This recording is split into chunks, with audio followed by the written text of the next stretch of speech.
E aí, pessoal, vamos para a nona aula de derivadas. Bom, pessoal, vamos falar aqui um pouquinho de valores de máximo e mínimo. E depois de pontos críticos, tá? Uma função, ela pode ter um máximo absoluto ou um mínimo absoluto. O que seria um máximo absoluto? Vai ser o valor da imagem de um ponto C que pertence ao domínio. Nesse valor, quando a imagem de um ponto C que pertence ao domínio for a maior possível, ou seja, for a maior imagem da função, maior ou igual, para todos os outros valores do domínio dessa função, eu tenho então ali um máximo absoluto. E eu também tenho um mínimo absoluto quando eu fizer a imagem de um ponto C, e esse ponto C que pertence ao domínio da função, né? Eu obtiver ali a imagem desse ponto C, for a menor possível, ou a menor igual à imagem de todos os outros pontos que pertencem a essa função.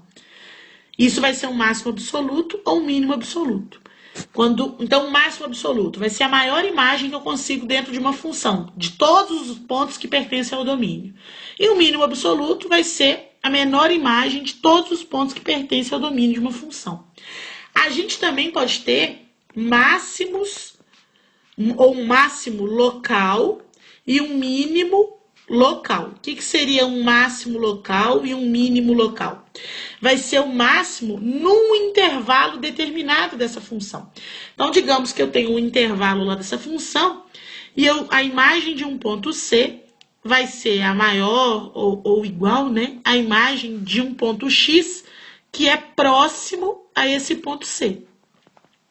Ao passo que o mínimo local vai ser a imagem de um ponto C, que vai ser menor ou igual à imagem de um ponto X, que também é próximo de C. Ou seja, que está dentro de um intervalo nas redondezas desse número C que a gente está definindo como máximo ou mínimo local. Bom, pessoal, vamos tentar entender isso um pouco num exemplo? Eu vou passar um exemplo para vocês. Eu tenho a seguinte função, f de x igual a x2 menos 3x menos 4. Isso aí é uma parábola côncava para cima, certo? E aí a gente estudou essa função e a gente consegue fazer o esboço dela. Vou adiantar aqui. As raízes dessa função vão ser delimitadas pelos pontos menos 1 e 0 e 4 e 0. O vértice dessa função vai ser dado por 3 meios e menos 25 quartos. E essa função vai tocar o eixo y no ponto 0 e menos 4. Então, o esboço dessa parábola é o seguinte. Tá aí o esboço dela. Bom, se a gente olhar para essa parábola, ela tende a valores cada vez maiores, certo? Então, eu nunca vou encontrar o maior valor possível na imagem, porque a imagem aqui tende a mais infinito. Agora, se eu procurar um menor valor, um valor em y, o menor valor possível, eu vou encontrar, que é o vértice dessa parábola. Porque não existe gráfico para baixo desse vértice. A parábola é decrescente até o vértice, depois é crescente depois do vértice. Então, eu posso dizer que esse vértice aqui, o y do vértice, que é menos 25 quartos, ele classifica, ou ele é um mínimo absoluto. Ou seja, não existe um valor para a imagem, para todo o domínio dessa função, que é menor que menos 25 quartos. Não existe. O menor valor aí é menos 25 quartos. Então, y igual a menos 25 quartos é um mínimo absoluto.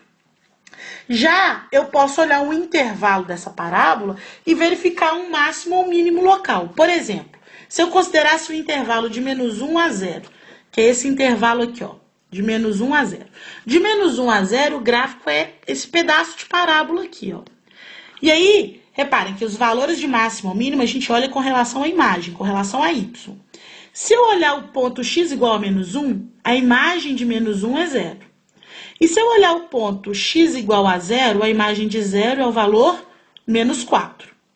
Então, eu sei que a imagem 0, y igual a 0, configura, então, nesse intervalo aqui, um máximo local.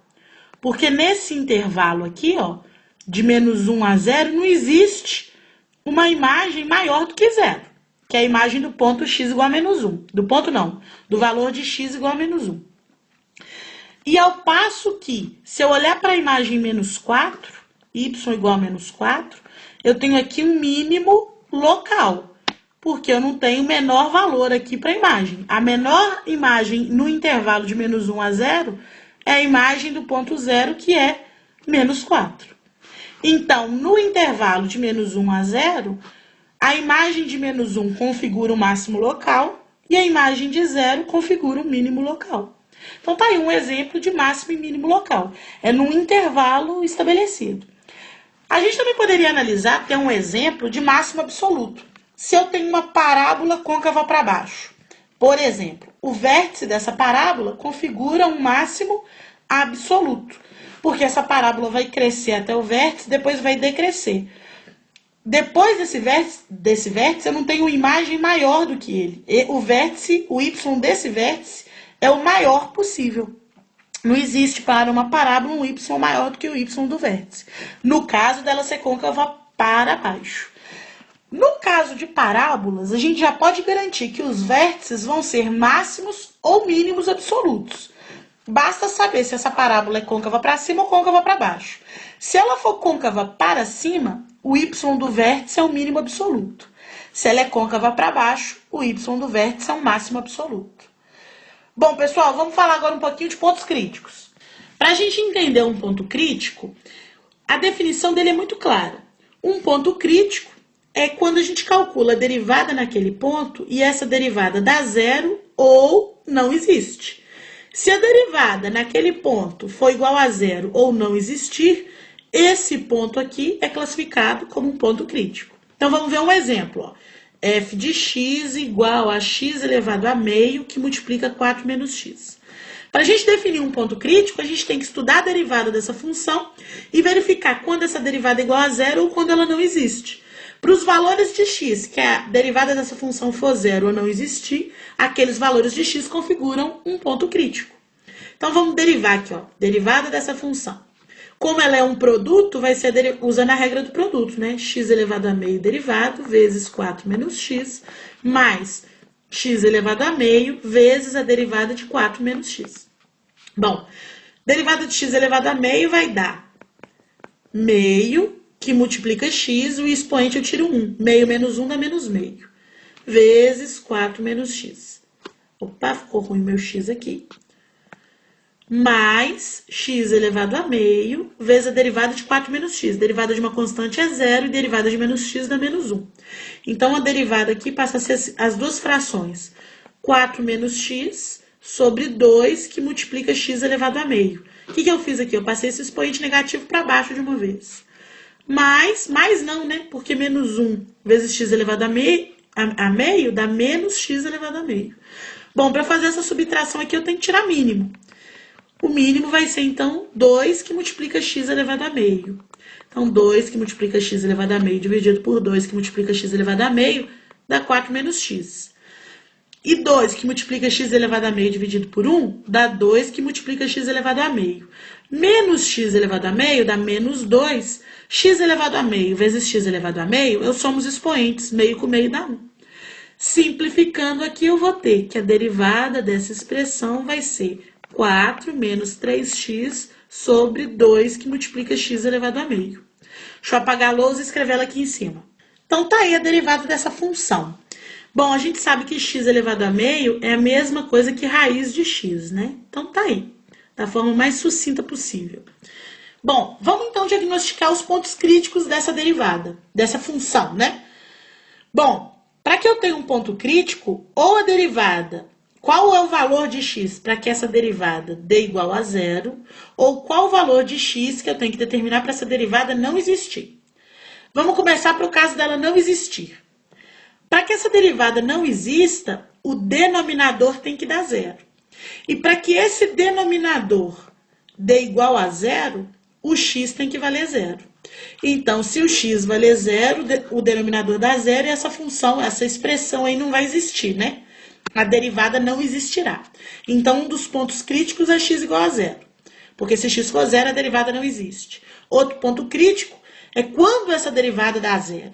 Para que uma função racional dê zero, basta que o numerador dê zero. Porque zero dividido por qualquer coisa é zero. Então, 4 menos 3x deve ser igual a zero.